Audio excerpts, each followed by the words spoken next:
learn from it as to what essentially has yielded as far as this report is concerned. So let me turn to you now. The core concern among the protesters was clearly human rights violations that has gone on in the valley for quite some time now, and because of deep militarization, the presence of various draconian laws that has been in practice. Now there has been talk of repeal of the AFSPA Act or even amendments in it, wherever it is in place, and so on and so forth. But do you think anything concrete has happened in this? I don't think, at the time we are discussing the issue, I think the latest news pouring in from Srinagar is that the state cabinet which met today could not reach to a consensus on the Armed Forces Special Powers Act, after that there was a lot of commotion which was happening for the last 2-3 days when Umar Abdullah said on October 21st that he would order the repealment of the act from certain areas in Kashmir and Jammu.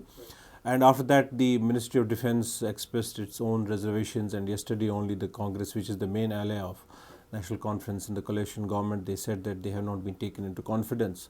So I think as of now, one can conclude very easily that all the parties were playing to the galleries as far as the withdrawal of AFSA is concerned.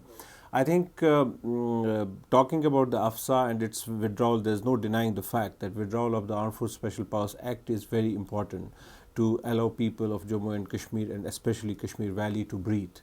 Because the way the AFSA has been misused by the security forces in the past 21 years to cover up their own criminal acts, I think it's time that the people who have been responsible for those grave human rights violations like Pathribal encounter, Ganderbal fake encounter and many other cases, I think it's time that they should be brought to the book.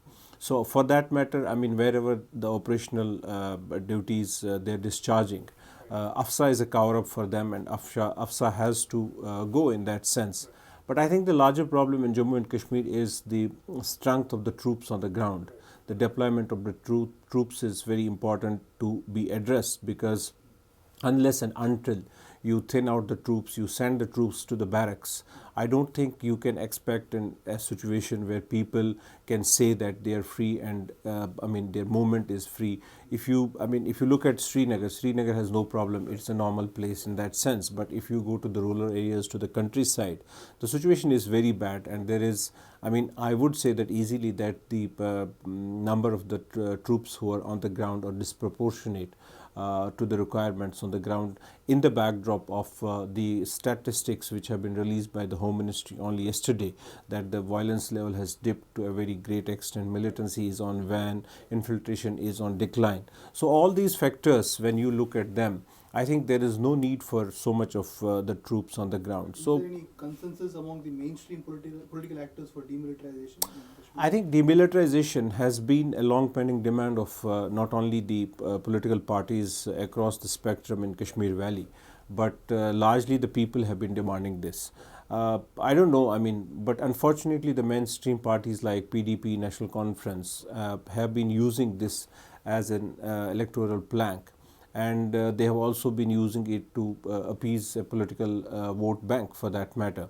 And obviously the separatists have this on their agenda. But I think largely the people in Jammu and Kashmir do want that if at all the peace has prevailed, which I believe is not permanent kind of a thing, because peace in Jammu and Kashmir is very fragile. Any situation like Muscle fake encounter, that can kickstart another round of unrest in Kashmir. So I think in order to gain, as Professor Wani was rightly saying, that there is severe trust and confidence deficit between Srinagar and New Delhi as far as people are concerned.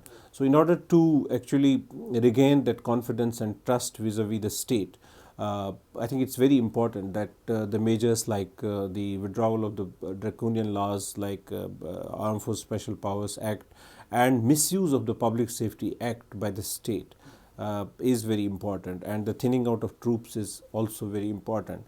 Though the larger problem of Jammu and Kashmir is a political problem, and unless and until you really come out with a solution to address the political problem of Jammu and Kashmir, which is about the determination of the future of the state, I think that's a very important issue. But at the same time, obviously the human rights violations have been the biggest source of irritation and biggest source of problem in Jammu and Kashmir. Just before I get to the political problem, there is also the issue of reparations for various crimes that have been committed by both militant and the state actors in the state. Apparently, the state Human Rights Commission recently recommended that DNA profiling should be done of bodies found in unmarked graves. Surely that is an issue you think that has to be taken up immediately. I mean, certainly it is very important that an indigenous native institution, State Human Rights Commission, has come out with a report. And remember that State Human Rights Commission also was under cloud for a great deal of time since its establishment. Not only that many of the reports that it produced were not implemented, but because of the fact that this entire institution of State Human Rights Commission did not have necessary infrastructure to work freely and fairly on Jammu and Kashmir state. Now, this time it has come out with a report. It is very important, I mean, before we start addressing other dimensions of Kashmir, that on the internal track, we find that how these issues related to disappearances, abductions, killings, fake encounters are essentially taken up.